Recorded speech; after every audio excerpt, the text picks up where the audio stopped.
This happened to a friend of our friend not too long ago. So this girl matched with a guy on Tinder and went on a couple of dates with him.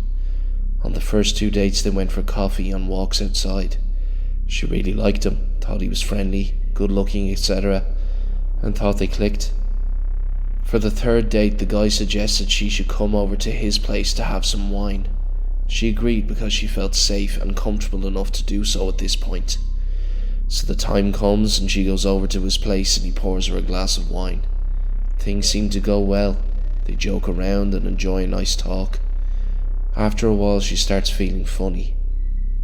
Now, luckily, this girl had already been roofied once before, so she immediately recognised the effects once they kicked in. She was extremely clever in this situation and pretended she was feeling fine. She told him as cheerfully and energetically as possible that she was quickly going to use the toilet, as to seem like nothing was off. Once she was in the toilet, she locked the door and immediately called the police. She told them she was drugged, locked in the toilet, and that they needed to come get her out of there. Pretty soon after, she passes out.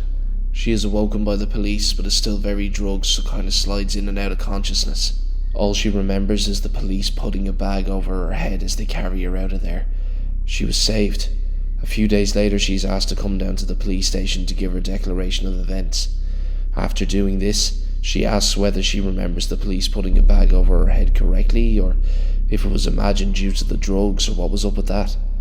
They tell her that they indeed did put a bag over her head because they decided it would have been too traumatizing for her to see, as they carried her out of there, what he had prepared and set up for her in the living room. This sent shivers down my spine. The guy ended up in jail, and to this day she doesn't know what he had in mind for her.